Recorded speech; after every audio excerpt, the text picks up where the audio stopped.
अभिषेक बच्चन से तलाक की अफवाहों के बीच वायरल हुआ ऐश्वर्या राय का इंटरव्यू। जया बच्चन ने राज्यसभा में जया अमिताभ बच्चन नाम से पुकारे जाने पर आपत्ति जताकर महिलाओं के मूल अधिकारों की पैरवी की। हालांकि अभिषेक बच्चन से तलाक की अफवाहों के बीच ऐश्वर्या राय ने अपने एक इंटरव्यू की वजह से ध्यान खींचा है, जो वायरल हो रहा है। वो इंटरव्यू में राय बच्चन सरनेम से पुकारे जाने पर आपत्ति जता रही हैं। ऐश्वर्या राय का एक इंटरव्यू तब सुर्खियों में आया जब अभिषेक बच्चन से उनकी तलाक की अफवाहें छाई हुई हैं। ऐश्वर्या राय ने पुराने इंटरव्यू में पति के सरनेम से पुकारे जाने पर आपत्ति जताई थी। उन्होंने सासू मां जया बच्चन से पहले ही बयां कर दिया था कि महिलाओं को अपनी पहचान के लिए पति के नाम पर निर्भर नहीं रहना चाहिए। दिलचस्प बात यह है कि ऐश्वर्या राय का ये पुराना इंटरव्यू तब सुर्खियों में आया जब उनकी सासू मां जया बच्चन ने राज्यसभा के उपसभापति हरिवंश नारायण सिंह द्वारा उन्हें श्रीमती जया अमिताभ बच्चन कहकर संबोधित करने पर नाराजगी जताई है।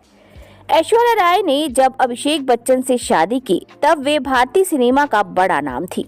इंटरव्यू में जब पत्रकार उन्हें ऐश्वर्या राय बच्चन कहकर संबोधित करते हैं तो वो हैरानी जताती हैं और प्रतिक्रिया देते हुए कहती हैं, ओह ये टाइटल है, हे भगवान सिर्फ ऐश्वर्या कहे जिस तरह से आप मुझे जानते हैं।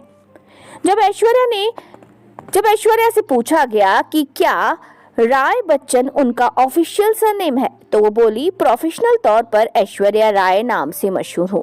जिन्होंने उन्हें अभिषेक बच्चन से शादी की तो जाहिर है कि ऐश्वर्या बच्चन आप कह सकते हैं, चाहे तो बना लें। ऐश्वर्या राय ने अप्रैल 2007 में अभिषेक बच्चन से शादी की थी। उनकी 13 साल की बेटी आराध्या बच्चन है।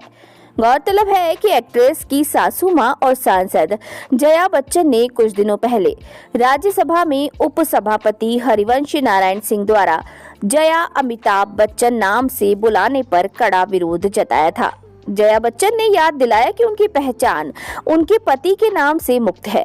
हालांकि हरिवंश नारायण सिंह ने कहा कि उनके दिए दस्तावेजों में उनका नाम जया अमिताभ बच्चन दर्ज है। जया बच्चन को कुछ दिनों बाद घटना का मजाक उड़ाते हुए देखा भी गया, जिससे संसद में भी हंसी के ठहाके लगे। लेकिन जब राज्यसभा के सभापति जगदीप धनखड़ ने जया बच्चन को पति के नाम से संबोधित किया तो उन्होंने तंज कसते हुए उनसे अमिताभ के नाम का मतलब पूछ लिया। उपराष्ट्रपति ने फिर जया को चुनाव प्रमाण पत्र पर नाम बदलने का सुझाव दिया। हालांकि उन्होंने ऐसा करने से इनकार कर दिया और कहा कि नहीं सर, मुझे बहुत गर्व है, मुझे अपने नाम पर गर्व है और अपने पति और उनकी उपलब्धियों पर बहुत गर्व है। ये ड्रामा आप लोगों ने नया शुरू किया है, ऐसा पहले नहीं था। अब सारी कहानी में ये बात साफ तौर पर निकल कर आती है, क्या पत्नी के नाम की पहचान पति के नाम से होना चाहिए? खैर जो भी हो, वीडियो के लिए आपको धन्यवाद क्योंकि आपने इसे पूरा देखा।